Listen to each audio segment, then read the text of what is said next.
Well, it's a really nice day out today. I actually love when it's like this, nice and overcast. The sun's not out too much. Feels really good right now. It's probably about 55, 60 degrees, maybe a little less. This is what I'm doing. Letting the car idle. I just moved it. Probably been about a week and a half or so since I last turned it on. Now, general update on this. After a bunch of trial and error type deal with Arizona's DMV, or MVD as they call it, I finally got the paperwork squared away, and I finally got them to get me a title, an Arizona title, in my name. Now, it took a while. It took the better part of almost 2 months to get this done. And it's really, in all honesty, only the first step in getting this thing transferred to a California title. And I will say that had I paid any more for this car than I did, it just would not have been worth it. It would not have, it's really not worth the struggle and the time and the effort and the energy to do this. But for this car, I made an exception to that, and I usually don't really even consider out-of-state cars for exactly this reason. They're not exactly easy to transfer over to another state, at least not to California. And on top of that, I'm going to have to get this thing smog tested, which as soon as I get the title in the mail, which it should be here any day now. They drafted the money out of my account, so as soon as I get that in hand, I'm going to take it and get it smogged or emission tested. And then I'll be making an appointment with my DMV and getting all the money together. And I don't even know how much it's going to cost. I've heard anywhere from $300 to $500 just to get it all registered over. Now, in another video, I did mention that the CV joint here on the right side needs to be replaced, and it started leaking because it's been sitting. But you'll see it once I pull the wheels off. The boot's blown out. I mean, there's it needs to be changed. So I've got my trusty Harbor Freight 4-ton jack here. I'm going to start changing the wheels out, which I haven't showed you guys yet. You've been warmed up enough. These are the wheels I got. Now, keep in mind, the SCR calls for 18-inch wheels. These are 17-inch off of an Infiniti G35. I got a sweet deal on these. Paid $200 for them. These two wheels right here, the tires, the tread's kind of low here in the middle. I'm going to go ahead and stick these two on the rear of the car, and the meatier ones are going to go on the front, where all the more weight is. And I'm expecting that these should at least get me through till next summer, or this coming summer, I guess.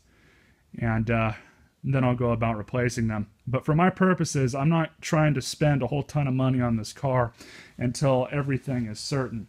My point being with that is I can turn these rims or these wheels and get my money back very easily on them. Same with the battery that I put in the car, but that's another issue for a different day. So what I'm going to go ahead and do now is turn my compressor on and get the wheels situated around the car.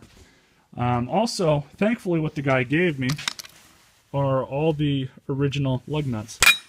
And I was actually really thankful for that, because I have no idea. I haven't pulled off the covers on these, for these lug nuts. I have no idea what they look like. So that being said, I mean, these could be, different from those, and I did think about buying them before I got these wheels, but thankfully the guy included them with me, with these wheels when I bought them. So I'm going to go ahead and do that, and we'll be back in a second. So as you guys can see, I have the cover peeled off.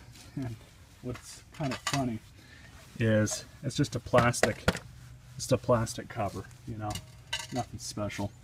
So here's what I hate about these kind of rims. As you can see, this is the proper sized impact socket here for these lug nuts, but it doesn't fit on. The walls of the socket are too thick. Now, if this was any other instance, and when I dealt with this before, I'd be really pissed off if this wasn't included. But thankfully, I have all the tools necessary to hopefully get these fuckers off. And including the wheel lock portion. Well, there's a reason why I wear gloves when I work with cars that have been sitting for a while.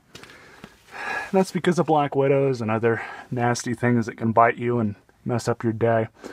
Yeah, there's quite a bit of spider webs in here and shit. But aside from all that, this CV joint over here looks good. Probably wouldn't hurt to replace it. And in all honesty, I might as well. But anyways, brake pads are decent. There's a good amount of tread left on them. The rotor's kind of rusty, but that'll all rub off over time. Here's the first wheel that's been removed. So what I'm going to go ahead and do now is get one of the meaty wheels over there. Go ahead and put it on. Well, I almost had a no shit moment for a minute. I went to go ahead and put this wheel on to, you know, that hub right there.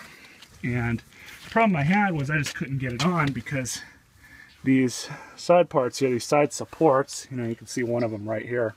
It just wouldn't go on to the round part of the hub right there. And the reasoning for that was, due to these aftermarket ones, it had this little fucker around it. Some sort of spacer or something. I don't know what the actual term for these is called, but I mean, I'm assuming they're for those wheels. So I went ahead and took a hammer and a chisel and hoped it would work, and I just broke it in half and got it off of there. It was really stuck on, actually. So now when I go ahead and put this wheel on, it actually goes on straight and flat as it should. Now I only have one lug nut in there holding it on, but we'll get to that in a second. And then I did have to remove the infinity part. I might just be able to go ahead and stick it back on, but I wasn't sure if the center bolt going through here from the CV would be a problem. So either way, I'm going to go ahead and try and put that back on, and I'm going to go ahead and put all the lug nuts back on. And so here's the end result on this side. Not nearly as tacky as those things. And the CV bolt is coming out a little bit on this. As you guys can see, it just won't hold in, so I'm probably gonna have to end up taking these little guys off. But now everything's working as it should. Kind of wish I had a low profile jack though. So now I'm gonna go ahead and change all the wheels on the other side, and we'll get to go. I just noticed something else. One more thing this car is gonna make me buy for it. So as you can see here, the whole part inside the wheel well that's supposed to protect all this is gone. Now I should have noticed this from the beginning, but I didn't. And there's our bad CV boot. It's leaking all sorts of shit all over the place here. So that's going to need to be attended to.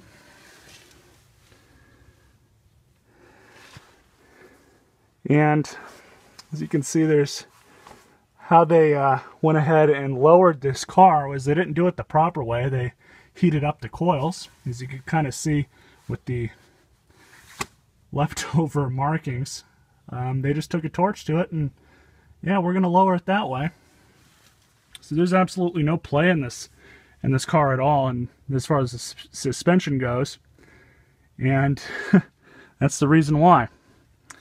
So the brakes look good on this side. Rotor is obviously a little bit worse for wear, and I'm going to have to remove this this ring here again. And I'm just going to take a hammer and a chisel to it. Well, I think as far as the wheel situation goes, the car looks a lot better now. Quite a bit better, actually. Of course, it's a work in progress, so there's still going to be some things here and there that I'm going to have to attend to. Like now it's, you know, the inside of the fender wells. I'm going to have to get a new bumper cover. I've got the grill in the back seat, I believe. I've also got the piece of styrofoam that goes on top of the, or in front of the bumper right there. I've also got the fog lights. Those are inside the shop, actually. And as I said, I put the Meteor tires on the front and the more worn ones on the back. Let's go ahead and take it for a test drive.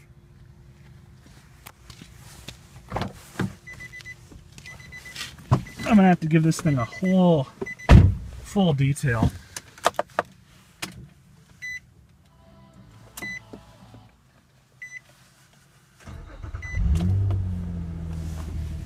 The motor in this car just purrs.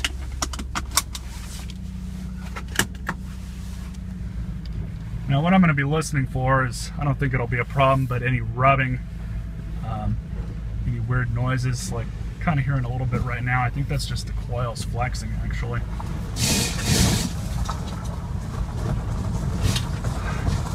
Yeah, this car is definitely lowered. That was the sound of the gravel hitting the oil pan and everything on the motor.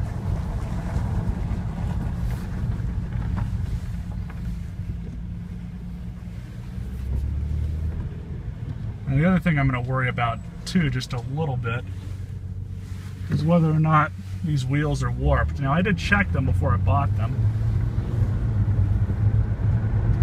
And I didn't notice anything too funky. I'm not really noticing anything right now.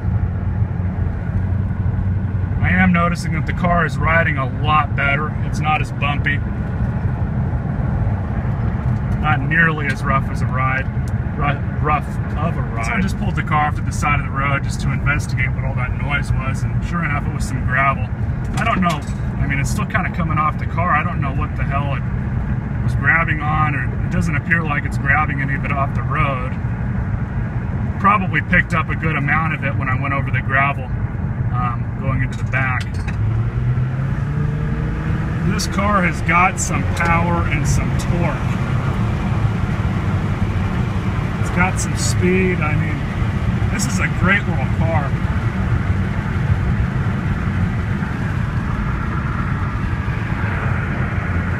The wheels are great.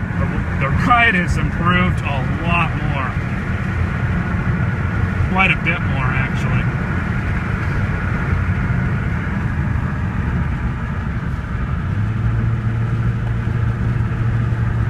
I'm not going to do any 0 to 60s yet because I don't really want to push this thing any more than I have. But I will in time once I get everything fixed up. This is, of course, assuming everything that goes according to plan.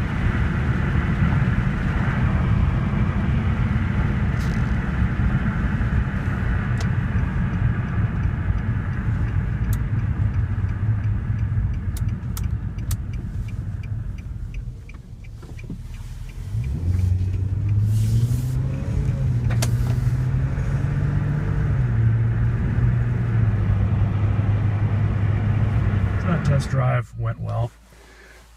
Another mental note on some of the things I'm going to have to replace, in addition to, you know, all the stuff in the front end.